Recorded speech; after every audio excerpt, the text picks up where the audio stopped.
Muy buenos días, esperamos que la presencia del Señor esté en nuestro medio, que ojalá el Espíritu Santo sea que nos esté ayudando esta mañana en la lectura de su palabra, en la inspiración que Él tiene para con cada uno de nosotros. Esperemos que podamos disfrutar lo que vamos a aprender en esta mañana. Como siempre, he tratado de hacer los temas en parte de lección, no en parte de sermón. Así que esperamos que podamos continuar en ese sistema de poder aprender cada día un poquitito más.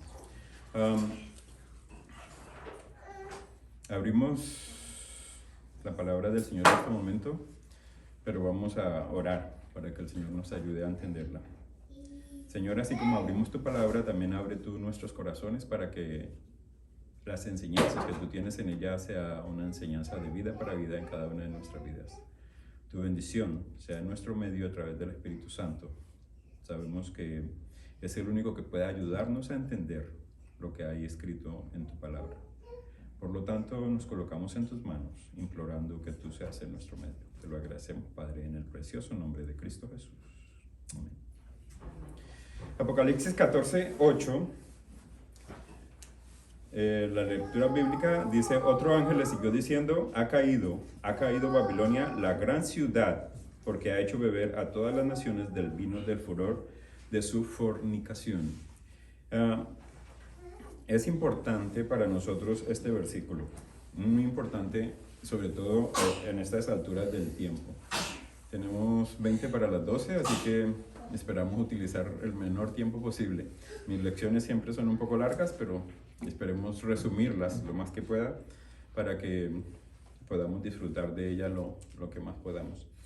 A partir de hoy, las siguientes 3 veces que me van a ver aquí, hoy voy a hablar del espíritu de Babilonia, del cual está hablando Apocalipsis 14:8. El siguiente tema que voy a tener con ustedes va a ser el vino de Babilonia, que también está en Apocalipsis 14:8. Y el siguiente tema, la fornicación de Babilonia. Así que hay 3 temas. Es el programa que tengo para de aquí en adelante los días que me corresponda estar aquí enfrente de ustedes. Amén. Pero esperemos que ojalá esto nos ayude para aprender un poquitito más acerca de la inspiración que Dios tiene para cada uno de nosotros y prepararnos para poder encontrarnos con Él. Tienen unas hojitas también en las cuales hay algunos párrafos. Hay parte de lo que tengo aquí, pero son unos párrafos que me parecen sumamente importantes. Esperemos que los disfrutemos y que me ayuden en el momento en que corresponde leerlos, que me ayuden para que podamos continuar adelante. Nosotros vemos hoy en día que el mundo en general no acepta la idea de que Dios creó el mundo. El mundo en general lo tiene por evolución o por otros medios, miles de años, millones de años para que este mundo esté donde esté. ¿Por qué la evolución no continuó? No sé. ¿Por qué nos estancamos en lo que somos? No sé, no he encontrado esa respuesta, ni la ciencia me la ha dado.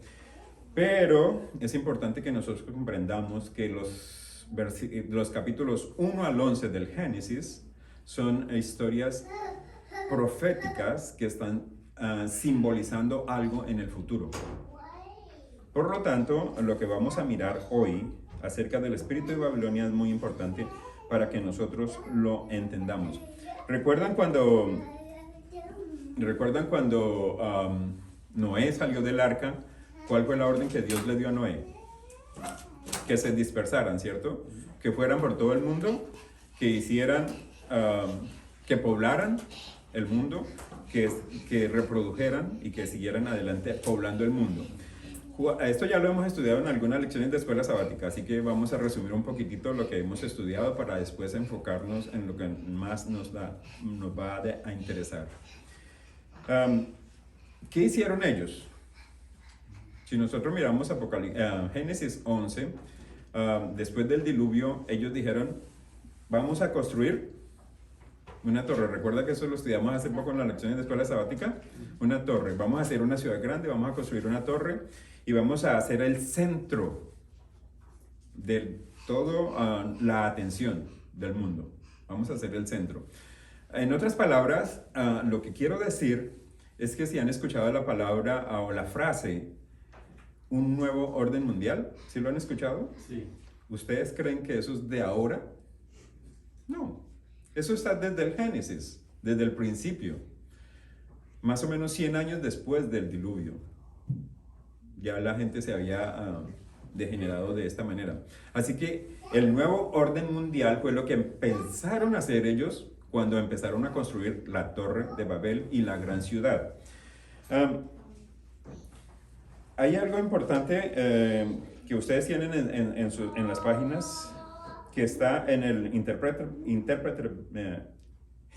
diccionario bíblico, intérprete diccionario bíblico. En el modo de pensar, el parrafito que tienen ahí, dice, en el modo de pensar bíblico, el nombre no es un mero rótulo de identificación, más bien es una expresión de la naturaleza esencial de la persona que lo lleva. El nombre de un hombre revela su carácter. Como lo dijera Milton, Adán fue capaz de darle nombre a los animales, pues comprendía su naturaleza. Milton era un poeta. Ahora, Dios bendijo a Adán, a Noé y a su familia después de que salieron del arca. ¿Recuerdan eso? Los nombres para ese tiempo eran sumamente importantes. Si nosotros miramos en la Biblia, los nombres en la Biblia tienen suma importancia. Y en las hojitas también tienen un ejemplo, solamente un ejemplo de lo que podemos nosotros mirar. ¿Qué significaba el nombre Eva? ¿Qué significaba? Dice, madre de todos los vivientes. ¿O qué significa? Porque todavía he escuchado que a algunas mujeres les colocan ese nombre, Eva. Dice, significa madre de todos los vivientes. Babel, que es donde se construyó la torre, donde se empezó a construir la torre. ¿Qué significaba? Confusión. Lo miramos cuando estudiamos la Torre de Babel. Dice, Dios confundió sus lenguas allí. ¿Qué significaba Betel? ¿Recuerdan qué era Betel? ¿Qué fue Betel? Cuando Jacob se fue huyendo de Esaú, él hizo una estadía una noche, durmió y tuvo un sueño. Cuando él soñó, que fue lo que estudiamos esta semana, cuando él soñó, ¿qué dijo él? Oh, yo no sabía, esto es casa de Dios, dice en Génesis. Dice, oh, yo no sabía que aquí estaba, pero esta es la casa de Dios. ¿Qué vio él? Una escalera que conectaba la tierra con el cielo, para que la persona pudiera tener comunicación con el cielo. Dice, por esa escalera subían y bajaban ángeles. El nombre Peniel. ¿Recuerdan el nombre Peniel? Peniel fue donde Jacob luchó con el ángel, ¿recuerdan? ¿Recuerdan la lucha de Jacob con el ángel? Por la bendición. Ajá. Y dice, ¿qué es lo que dice? He visto a Dios. ¿Recuerdan que eso dijo Jacob? Por eso el nombre Peniel se llama o traduce, simboliza nombre de Dios, rostro de Dios. Simboliza el nombre Peniel. ¿Qué significaba el nombre Jacob? Mentiroso. Suplantador, mentiroso, suplantador. Él suplantó a Esaú en las ocasiones en que le tocó suplantarlo, ¿no? El nombre de Jacob no era el mejor nombre para el líder o para de donde iban a nacer los descendientes que iban a formar el pueblo de Israel. Por lo tanto, esa noche que él peleó con el ángel, su nombre fue cambiado a Israel, que significa príncipe de Dios. De suplantador a príncipe de Dios, yo veo que hay una gran diferencia. El otro nombre que tenemos ahí es Jehová Jired. ¿Recuerdan qué pasó en el monte cuando Abraham fue a sacrificar a su hijo? ¿Recuerdan lo que Abraham, que también lo estudiamos ya en una ocasión, le dijo a su hijo cuando su hijo le preguntó, Padre, llevamos la candela, llevamos la madera, pero ¿dónde está el cordero? ¿Qué le dijo Abraham? Dios proveerá. Jehová Jired significa Dios proveerá. Ahora, regresando un poquito antes, en Apocalipsis 11, vamos a encontrar en el capítulo 10 que el fundador o que el que empezó a hacer la ciudad y la torre se llamaba Nimrod. ¿Recuerdan? Eso está en Génesis 10 del 8 al 11. ¿Qué significa el nombre Nimrod? ¿Ustedes saben? El nombre Nimrod significa rebelión. ¿Qué era lo que querían los fundadores de esa torre y de esa ciudad? Rebelarse contra Dios. Si nosotros miramos la historia, ellos dijeron, aquí fundamos una torre, aquí miramos qué vamos a hacer, y si Dios manda otro diluvio por esa torre, nosotros nos vamos a salvar. Así que se rebelaron contra lo que Dios les había dicho que hicieran. ¿Qué Dios les dijo que hicieran? Que se esparcieran, que fueran y fundaran naciones o pueblos o lo que fuera. Así que es interesante para nosotros algunas cosas de estas que nosotros podemos pensar. Cuando ellos fundaron, si nosotros miramos la historia de Génesis 11, cuando ellos fundaron, empezaron a construir la ciudad, dice la Biblia, todos tenían un mismo lenguaje y todos hablaban la misma lengua, ¿cierto? Pero no significa sencillamente que hablaban el mismo idioma. El trasfondo es que ellos tenían la misma idea, la misma mentalidad de ir en contra de lo que Dios les había dicho. Dios le dijo espárzanse, ellos dijeron no, vamos a fundar aquí una ciudad. O sea, la mentalidad de ellos era la misma. Como decimos hoy en día, estaban en la misma página. Si no han escuchado esa frase, esa expresión, estaban en la misma página. Así que es interesante que nosotros entendamos eso. La idea de ellos era construir o hacer ladrillos, cocinarlos, según Génesis 11, hacer una ciudad y mirar cómo podrían continuar hacia adelante. Pero miren lo que dice en uno de los párrafos que ustedes tienen en el libro de Patriarcas y Profetas, la página 99. Dice, decidieron construir allí una ciudad y en ella una torre de tan estupenda altura que fuera, ¿qué cosa? ¿Qué cosa dice ahí? La maravilla del mundo. Ahí está en el párrafo que ustedes tienen. Estas empresas fueron ideadas para impedir que la gente, ¿qué cosa? Se esparciera en colonias. Dios había mandado a los hombres que se diseminaran por toda la tierra, que la poblaran y que se enseñorearan de ella. Pero estos constructores de la Torre de Babel decidieron mantener su comunidad unida en un solo cuerpo y fundar una monarquía que a su tiempo abarcara toda la tierra. Así su ciudad se convertiría en ¿qué? En la metrópoli de un imperio universal. ¿Y qué más? Su gloria demandaría ¿qué cosa? La admiración, dice, y el homenaje del mundo y harían célebres a sus fundadores. La magnífica torre que debía alcanzar hasta los cielos estaba destinada a ser algo así como un monumento. ¿Un qué? Un monumento del poder y la sabiduría de sus constructores para perpetuar su fama hasta las últimas generaciones. ¿Recuerdan cuando ellos fueron a construir la torre que dijeron? Hagámonos un nombre o hagámonos famosos. Eso era lo que ellos estaban tratando de hacer. Mire, dice otro párrafo, no creo que lo tengan ustedes en esa parte. Creyeron que construyendo la torre hasta una altura mucho más elevada que la que habían alcanzado las aguas del diluvio, pensaban colocarse a sí mismos más allá de todo peligro y de poder ascender a la región de las nubes. Esperaban descubrir la causa del diluvio. ¿Cuál fue la causa del diluvio? El pecado por el cual Dios mandó el diluvio, el pecado de todos. Todos, dice, tenían la misma idea. Lo mismo sucedió después del diluvio. Todos tenían la misma idea. O sea que esto no cambia mucho.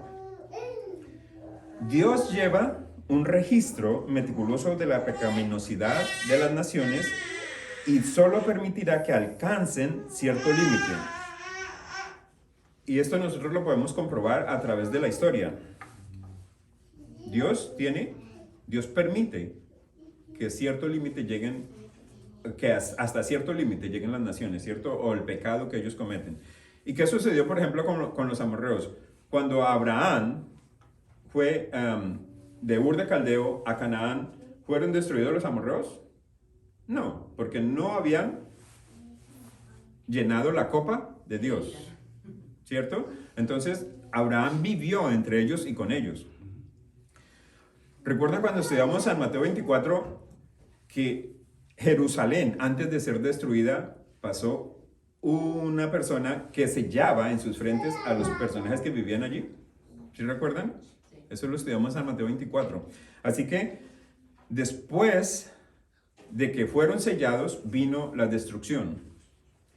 Babilonia, cuando Balsasar estaba utilizando los vasos sagrados, ¿qué apareció en la pared? Una mano que decía, Mene, Mene, Tekel Uparsin. Ha sido pesado y ha sido hallado falso. Se cerró la puerta y llegó la destrucción de Babilonia. Ahora, vamos a llevarlo hacia el futuro. Apocalipsis 22:11, si lo pueden leer, si lo quieren leer, Apocalipsis 22:11 es esencial para que nosotros comprendamos que no es el hombre del centro. 22:11. Apocalipsis 22:11.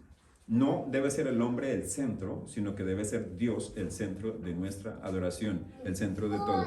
Antes de que se cierre el tiempo de gracia, ¿qué nos dice Apocalipsis 22:11? El que es injusto, sea injusto todavía, y el que es inmundo sea inmundo todavía, y el que es justo practique la justicia todavía, y el que es santo santifíquese todavía. Eso va a suceder antes de que se cierre el tiempo de la gracia. Tan pronto el Señor diga esas palabras, el tiempo de la gracia va a culminar. Y eso lo vemos en la historia a través de lo que hemos visto. Jerusalén, antes de ser destruida, fue sellada, sus miembros, los que iban a ser salvos. Babilonia, antes de ser destruida, Dios le envió un mensaje, ha sido pesada y ha sido hallado falto. De repente vino la destrucción. Antes de que nosotros perdamos la oportunidad de que la puerta de la gracia sea cerrada, el Señor va a decir estas palabras. Así que es un llamado de atención para nosotros. Dios guarda un registro de las naciones. Eso lo tienen ustedes también por ahí. Y también de los individuos. Le da a las naciones cierto periodo de gracia y les concede evidencias de sus requisitos, de su supremacía, y les da a conocer sus leyes, que deben ser la base del reino de Él. En el gobierno de las naciones, todo esto lo hace a fin de que las naciones paganas no sean destruidas sin haber recibido una advertencia y luz. Pero después de haberle dado evidencia y luz, y si aún persisten en su insolencia contra Él, entonces, estando colmada la iniquidad de ellos, como en el caso de los amorreos, Dios toma las cosas en sus propias manos y ya no retiene sus juicios. De Jude Instructor, la página en febrero 1 de 1894. Es interesante. Dios permite un límite, no solo a las naciones, sino también a las personas. Dios nos da a nosotros un límite. Cuando nosotros llegamos a ese límite, dice Él, no más, hasta aquí es.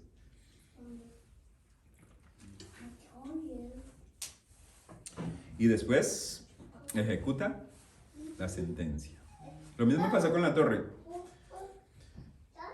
Dios dijo, el hombre ha empezado a hacer algo y no desistirá de ello.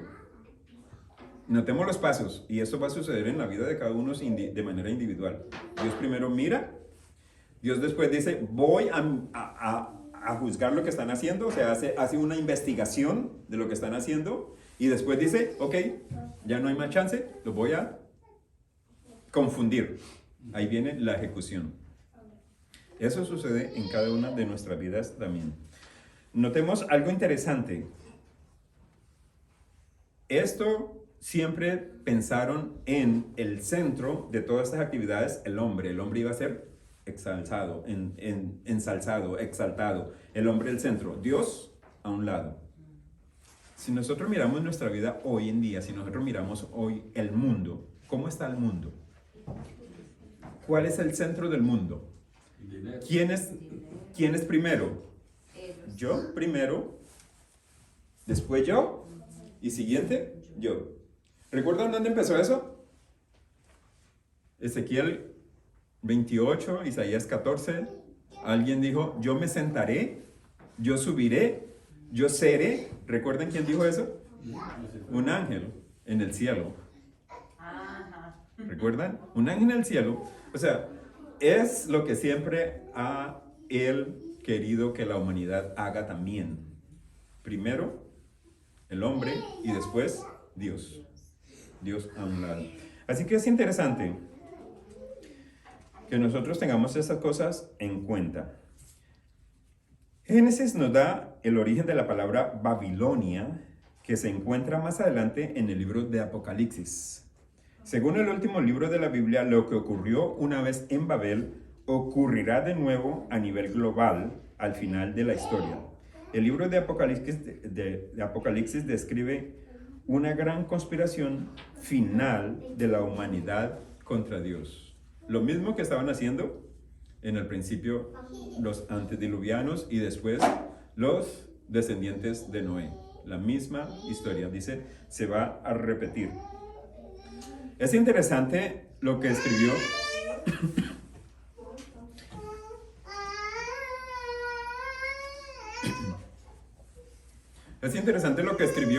un jesuita. No, ni siquiera un cristiano, un jesuita. ¿Ustedes saben de qué rama es el Papa hoy en día? De la rama de los jesuitas. El Papa Francisco es de la rama de los jesuitas. Es interesante lo que escribió Malaquías Martí en los años 1990. El primer párrafo es el que ustedes tienen. Hay una gran similitud que comparten estos tres competidores geopolíticos. ¿De quién está hablando él? El comunismo, el capitalismo y el catolicismo. Está hablando Malaquías Martí. ¿Quiénes eran los gobernantes en ese entonces, en el 1990? ¿Quién era el presidente en los 90 aquí en Estados Unidos? Ronald Reagan. ¿Quién era el director del comunismo en Rusia? Gorbachev. Y el papado, pues ya sabemos que siempre ha tenido una cabeza visible. Así que el catolicismo a través del papado. Cada uno de ellos tiene en mente un gran designio para un solo gobierno mundial. Su competencia geopolítica tiene que ver con cuál de los tres formará, dominará y administrará el sistema mundial que reemplazará al decadente, ¿qué cosa? Sistema de naciones. Malaquías Martí, en el libro La llave de nuestra sangre, las páginas 14 y 15. Malaquías Martí no tenía dudas de cuál era el que iba a gobernar. Él no tenía dudas.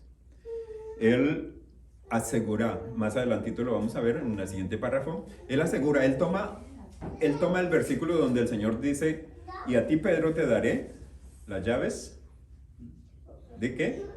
Sobre esta piedra edificaré mi iglesia, tú tendrás las llaves del infierno, le dice, y nada pasará sobre ti sin que hagas las cosas. Sobre esta piedra edificaré mi iglesia. ¿De quién está hablando Jesús? ¿De Pedro o de él mismo? Del mismo, sobre esta roca. Tú eres una piedrita, yo soy una roca. Sobre esta roca edificaré mi iglesia. Él toma ese versículo para decir que el sistema que se ha opuesto a Dios siempre va a triunfar o se va a oponer o se va a sobreponer a los otros dos poderes geopolíticos. Miren lo que sigue diciendo en las páginas 11 y 12. El segundo párrafo en azul que ustedes tienen. Una vez que la competencia, miren que este párrafo es interesante, se haya decidido, el mundo y todo lo que está en él. ¿Qué está en el mundo? Dice, nuestro estilo de vida como individuos y como ciudadanos de las naciones, nuestras familias y nuestros trabajos, nuestro comercio y dinero, nuestros sistemas educativos y nuestras religiones y nuestras culturas, hasta los símbolos de nuestra identidad nacional, que la mayoría de nosotros siempre hemos tomado por sentado, todo habrá sido poderosa y radicalmente alterado para siempre. Nadie puede quedar exceptuado. Está hablando de la gente que estamos viviendo actualmente. Nadie permanecerá intacto. Nadie puede quedar exceptuado de sus efectos. Ningún sector de nuestras vidas permanecerá intacto. Nadie que esté familiarizado con los planes de estos tres rivales, el catolicismo, el capitalismo y el comunismo, tiene ninguna duda de que solamente puede ganar uno de ellos. Y él está seguro de que quién era el que iba a ganar. El catolicismo, porque es lo que ellos siempre han dicho, que Pedro ha sido el primer papa. Ellos aseguran que Pedro fue el primer papa, el primer dirigente de la iglesia en general. Así que el panorama final para nosotros está descrito en el libro de Apocalipsis. Va a haber una coalición, lo mismo que hubo en el pasado. Va a haber una coalición mundial. En el pasado, todos tenían una misma idea, todos tenían un mismo lenguaje, todos tenían una misma idea, un mismo deseo de llevar a cabo. Cuando Dios los esparció, formaron diferentes mundos, diferentes naciones, diferentes lenguas, y fue un poquito más complicado. Actualmente el mundo se puede comunicar. ¿Me puedo yo comunicar fácil con alguien en Europa? Bueno, sí. Yo puedo hacerlo en este momento. Yo puedo tomar WhatsApp, y si tengo a alguien allá, yo solamente marco WhatsApp y puedo hablar con alguien en Europa.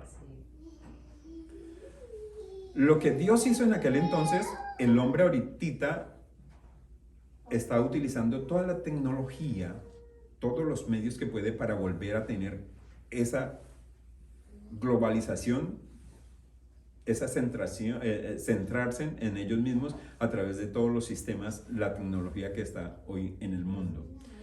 Nos podemos comunicar fácilmente, podemos volar de aquí al otro lado del mundo, a Japón o a donde sea, sin ningún problema. Hay líneas aéreas que lo hacen y que tienen una conexión tal que podemos volar sin ningún problema de aquí a allá, hoy, mañana o el día que queramos.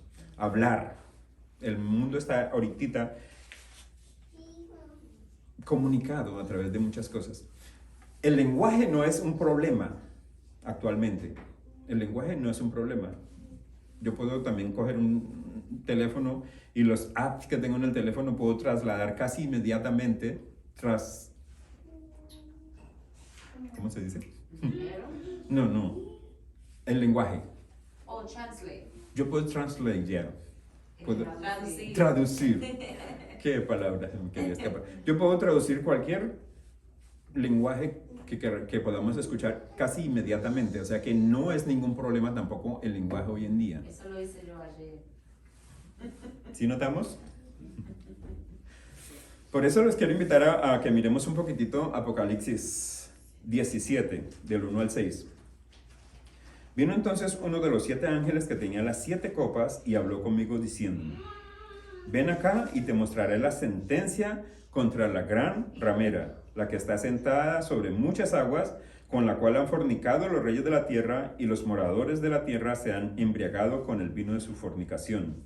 Y me llevó en el espíritu al desierto, y vi a una mujer sentada sobre una bestia escarlata, llena de nombres de blasfemia, que tenía 7 cabezas y 10 cuernos. Y la mujer estaba vestida de púrpura y escarlata, y adornada de oro, de piedras preciosas y de perlas. Y tenía en la mano un cáliz de oro lleno de abominaciones y de las inmundicias de su fornicación. Y en su frente un nombre escrito, un misterio. ¿Qué nombre? ¿Qué nombre? Babilonia. ¿A dónde estaba Babilonia? ¿A dónde encontramos primero Babilonia? En Génesis. ¿Cuántos años atrás? Miles de años atrás. Y la tenemos aquí actualmente. Dice un nombre escrito, un misterio, Babilonia la Grande, la madre de las rameras y de las abominaciones de la tierra. Vi a esta mujer ebria de la sangre de los santos y de la sangre de los mártires de Jesús. Cuando la vi quedé asombrado con gran asombro. El versículo 3 del capítulo 18 nos dice, porque todas las naciones, ¿cuántas? Todas las naciones han bebido del vino del furor de su fornicación, y los reyes de la tierra han fornicado con ella, y los mercaderes de la tierra se han enriquecido de la potencia de sus deleites. ¿Qué tenemos aquí? Tenemos una mujer ramera. ¿Qué representa una mujer ramera? Si nosotros miramos Apocalipsis 12, una mujer pura representa una iglesia pura. Una mujer ramera representa una iglesia apóstata. El acto de sentarse sobre muchas aguas, que simboliza, según Apocalipsis 17:15, tiene poder sobre muchas naciones. El poder está sobre la gente. Es una iglesia que sostiene relaciones ilícitas con los poderes políticos del mundo. Es una iglesia que le da a las naciones el vino del furor de sus doctrinas. Es una iglesia cuyos colores predilectos son púrpura y escarlata. Es una iglesia rica y ostentosa, pues está ataviada con oro, piedras preciosas y perlas. Es una iglesia que tiene hijas que nacieron de ella y que actúan igual que la madre. Es una iglesia que en su historia está manchada con la sangre de los mártires de Jesús. Y recuerdan cuando estudiamos las iglesias que esto se volverá a repetir y que van a haber más mártires en el futuro. ¿Cuándo va a suceder? Cuando todo esto se le cure a la bestia que fue herida de herida mortal, pero va a ser sanada. Según el libro de Apocalipsis, Dios tiene siempre la última palabra. El hombre dijo en Babilonia, cuando empezó a construir Babilonia, cuando empezó a construir la torre, Dios dijo, ok, dejémoslo, deja ver qué van a hacer. Vino, miró y ejecutó su sentencia, los esparció. Siempre tiene la última palabra. No importa lo que el hombre quiera hacer, Dios siempre tiene la última palabra.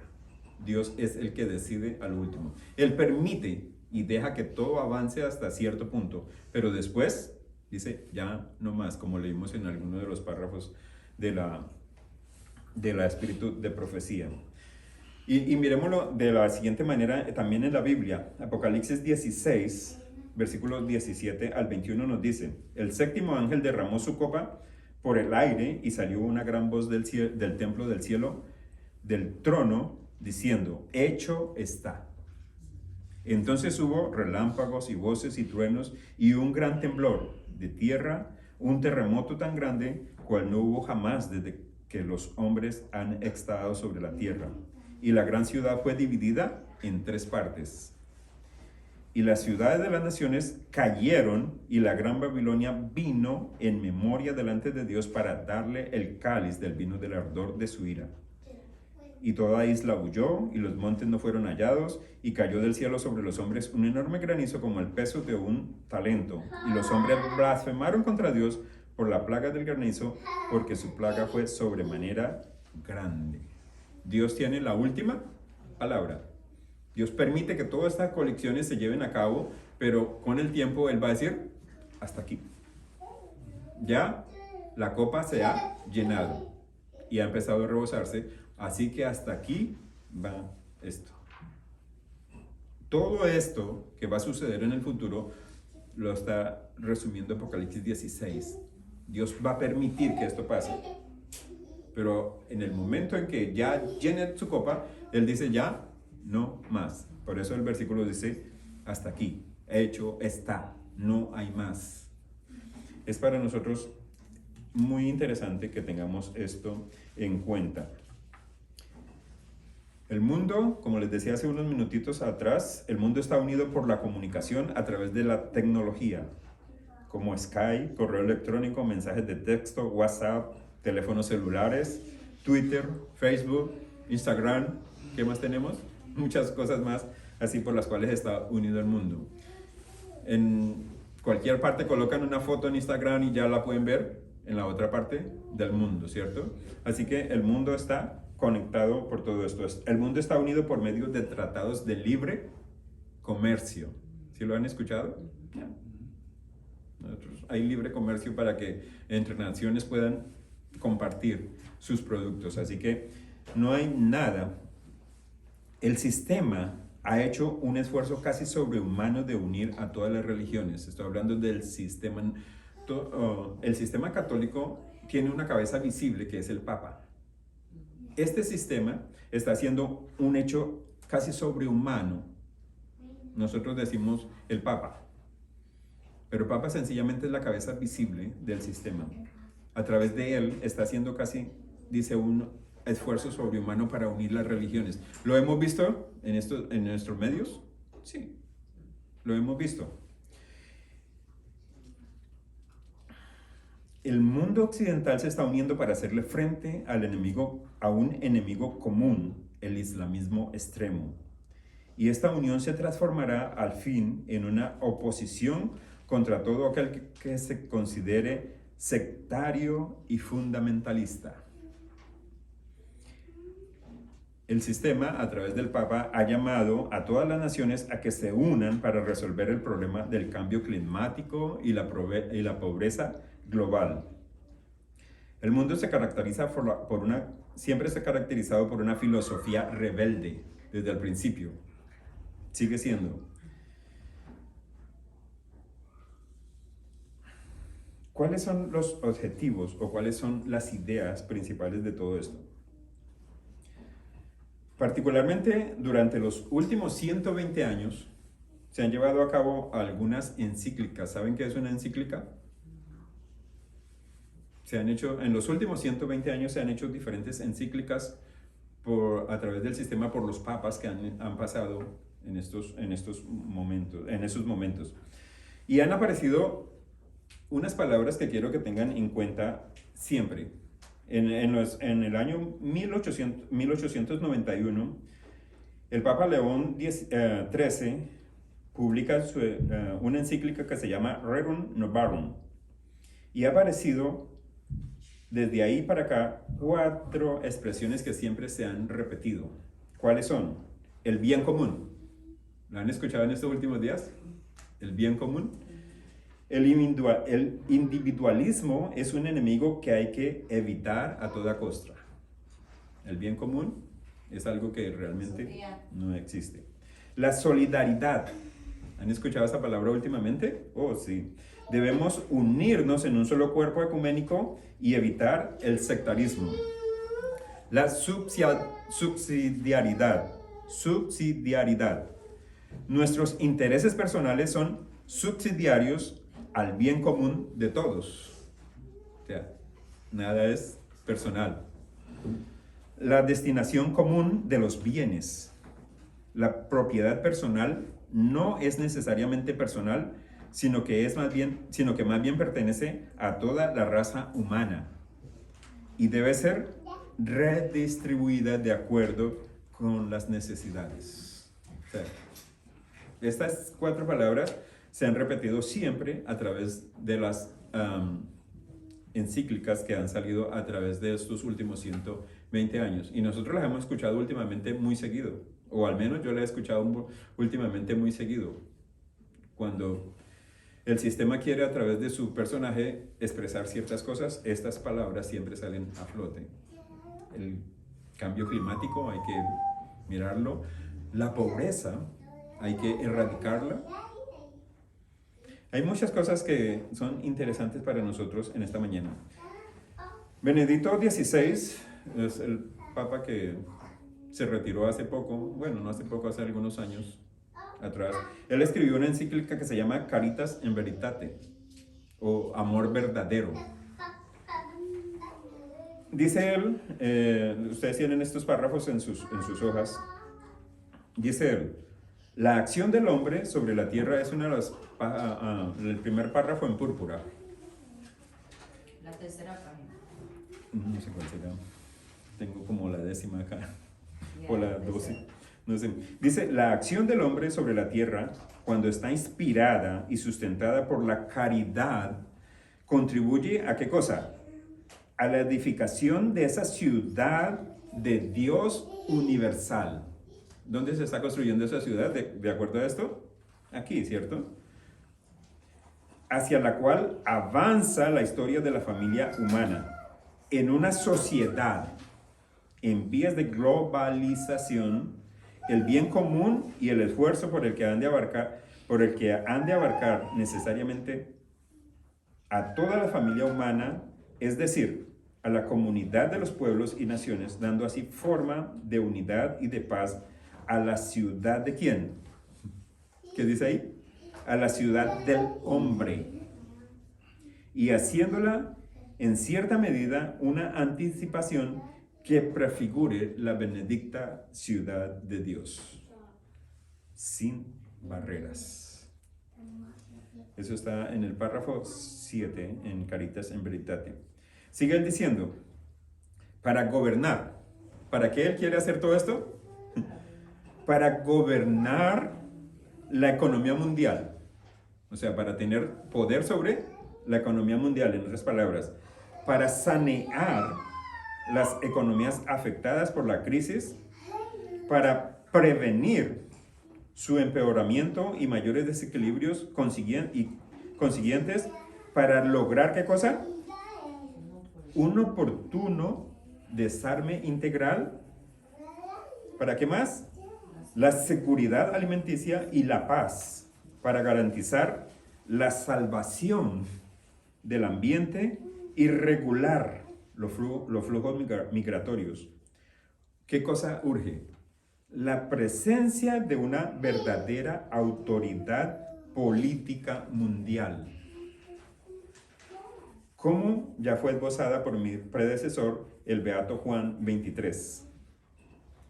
Esta autoridad deberá estar regulada por la ley, atenerse de manera concreta a los principios de la subsidiariedad. ¿Se acuerdan esa palabra que la miramos anteriormente? ¿Y qué más? Y solidaridad, y estar ordenada a la realización del bien común. Nada es personal, nada es de nadie, es para la comunidad. Comprometerse en la realización de un auténtico desarrollo humano integral inspirado en los valores de la caridad en verdad. Dicha autoridad además deberá, ¿qué cosa? Estar reconocida por todos, gozar de poder efectivo para garantizar a cada uno la seguridad en el cumplimiento de la justicia y el respeto de los derechos. Obviamente debe tener la facultad de hacer respetar sus propias decisiones a las diversas partes, así como a las medidas de coordinación adoptadas en los diferentes foros internacionales. En efecto, cuando esto falta, el derecho internacional, no obstante, los grandes progresos alcanzados en los diversos campos correrán el riesgo de estar condicionado por el equilibrio de poder entre los más fuertes. El desarrollo integral de los pueblos y la colaboración internacional exigen el establecimiento de un gran, ¿qué cosa? Un grado superior de ordenamiento internacional de tipo subsidiario para el gobierno de la globalización, que se lleva a cabo finalmente en orden social conforme al orden moral, así como esa relación entre esfera moral y social, entre lo político, entre la política y mundo económico y civil, ya previsto en el ¿qué? Estatuto de las Naciones Unidas, Caritas in Veritate. Amor en verdad. Mis apreciados, es necesario que nosotros abramos bien los ojos. Tengo muchas cosas más para compartir con ustedes. El tiempo ya van como 40 minutos, así que no sé si me regalan algo otros 10. Tengo otros párrafos que son muy interesantes. Eso está, como les decía, hace más o menos 120 años vienen esas mismas ideas a través del sistema que siempre se ha opuesto a los principios de Dios. Elena de White, hace 130 años, también escribió, eso está en el evento de los últimos días, dice, el tal llamado mundo cristiano será el teatro de las acciones grandes y decisivas. Hombres en posiciones de autoridad pondrán en vigencia leyes para controlar la conciencia, siguiendo el ejemplo del papado. Babilonia hará que todas las naciones beban del vino del furor de su fornicación. Toda nación se verá envuelta. Acerca de este tiempo, Juan en Apocalipsis 18 del 3 al 7 está hablando acerca de esto, y Apocalipsis 17, 13 al 14, que no vamos a tener tiempo para leerlo, dice: estos tienen un mismo propósito. ¿Qué más? Habrá un vínculo de unión universal, una gran armonía, una confederación de las fuerzas de Satanás. Todos tienen un mismo propósito. ¿Qué tenían en la Torre de Babel? Todos tenían un mismo propósito, una misma idea, todos estaban en la misma página. ¿Qué sucede hoy en día? Todos tienen un mismo propósito, dice Elena de Guay, eventos de los últimos días. ¿Qué están haciendo? ¿Qué están tratando de hacer? Unir las naciones. Como centro de atracción, como centro de atención, el hombre. Por el cual, ¿qué hicieron en el pasado? A través de la torre salvarse ellos mismos. ¿Qué quieren hacer hoy en día? Vamos a pensar en algo muy sencillo. ¿Qué están buscando los científicos en otros mundos? Vida. ¿Quiere el hombre salvarse por sí mismo? A través de la tecnología, de la ciencia y de los medios que ellos pueden utilizar. ¿Quiere el hombre ser el centro? Siempre lo ha querido y siempre lo querrá hacer. Esa palabra, esa frase, un nuevo orden mundial, viene desde muchos siglos antes y se están utilizando hoy también de la misma manera, un nuevo orden mundial. Cuando alcancemos la norma que el Señor espere que alcancemos, los mundanos considerarán que los adventistas son puritanos, fanáticos, raros y singulares. ¿Por qué no nos ven hoy así? Porque nos parecemos al mundo. Porque hacemos casi todo lo que el mundo hace. Pero, vuelvo y lo leo, ustedes lo tienen ahí. Cuando alcancemos la norma que el Señor espera que alcancemos, los mundanos considerarán que los adventistas son puritanos, fanáticos, raros y singulares. Nuestro pueblo ha sido considerado demasiado insignificante.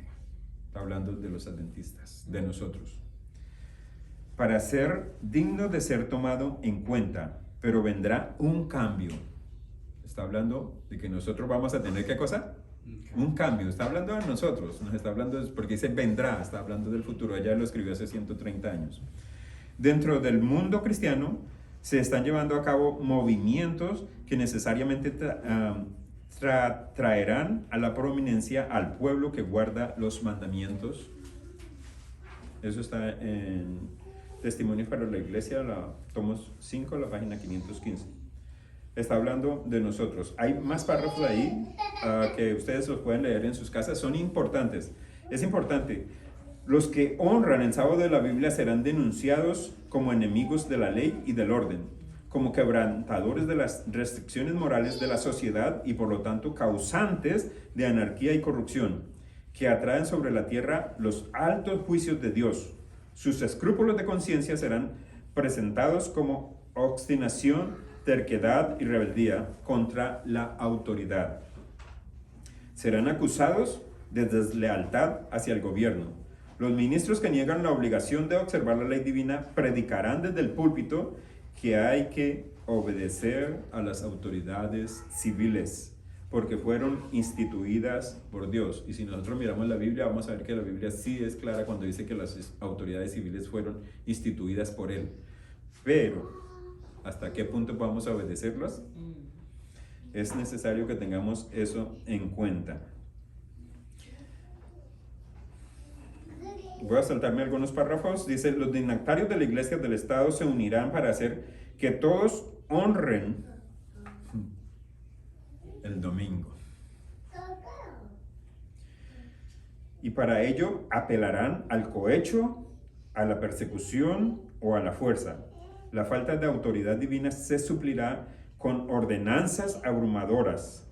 La corrupción política está destruyendo el amor a la justicia y el respeto a la verdad. Y hasta en los Estados Unidos de la libre América se verá a los representantes del pueblo y a los legisladores tratar de asegurarse el favor público, doblegándose a las exigencias populares por una ley que imponga la observancia del domingo. La libertad de conciencia que tantos sacrificios ha costado no será ya respetada. En el conflicto que está por estallar, está hablando de nosotros porque ella está escribiendo hace 130 años o 100 años, dice, veremos realizarse las palabras del profeta. Airóse el dragón contra la mujer y se fue a hacer guerra contra el residuo de su simiente, los que guardan los mandamientos de Dios y tienen el testimonio de Jesús. Mi pregunta es, ¿qué necesitamos hacer nosotros hoy entonces? Vemos a través de la historia que el mundo siempre ha querido ser el centro, exaltarse el hombre a sí mismo, salvarse a sí mismo. Pero vemos que el Señor Jesús dice en el libro de Hechos, solamente a través de Él podemos ser salvos. Él dice, yo soy el camino, la verdad y la vida. ¿Cómo podemos nosotros vivir hoy en día de la mejor manera para honrar el nombre de Dios? El tiempo corre. San Juan 17. ¿Recuerdan que hay en San Juan 17? La oración que el Señor Jesús hace por tus discípulos. Y dice, no ruego solamente por ellos, sino también por los que han de creer en mí a través de ellos. ¿Por quién está orando el Señor Jesús? ¿Qué quiere que nosotros hagamos? El diablo está dividiendo la iglesia hoy en día de una manera fatal. Y está uniendo a su ejército afuera. Nosotros debemos de estar pendientes del llamado que el Señor nos hace para que nos unamos, para que hagamos un frente y le hagamos guerra o le hagamos lo que sea necesario para poder sobresalir. No lo podemos hacer con nuestras propias fuerzas, pero sabemos que el Señor siempre está ahí, pendiente de nosotros. El último párrafo que les quiero leer. Cristo está sacando a un pueblo, ustedes lo tienen creo que en el último párrafito que tienen. Cristo está sacando a un pueblo que se pare en perfecta unidad. ¿Sobre qué? La amplia plataforma de la verdad eterna. ¿Qué es lo que el Señor quiere? Cristo está sacando, Cristo está preparando, Cristo quiere un pueblo que se pare en perfecta unidad sobre la amplia plataforma de la verdad. Mi pregunta, vemos la historia, sabemos lo que va a suceder. En este momento, le vamos a permitir al Señor actuar en nuestras vidas. Amén. Le vamos a permitir a Él transformar nuestras vidas. O vamos a dejar que esto siga así de la misma manera y cuando menos nosotros pensemos, no vamos a tener la oportunidad de estar con Él. Mi deseo y oración es que cada uno de nosotros podamos disfrutar de la presencia del Señor y que el centro no sea el hombre o no sea yo, sino que sea Dios en cada uno de nosotros. Padre eterno, gracias porque nos has permitido mirar a través de tu palabra, a través de la historia, lo que va a suceder en el futuro. Todos estos acontecimientos, Padre, son cosas que nos deben abrir a nosotros los ojos. Permite que podamos ser edificados a través de tu palabra, a través de las enseñanzas que hay en ella, que podamos exaltarte a ti en nuestras vidas y que podamos colocarte como el centro de cada uno de nosotros. Tu bendición nos acompañe y podamos vivir para honra y gloria tuya. Te rogamos esto, Padre, en el precioso nombre de nuestro Señor Cristo Jesús. Amén.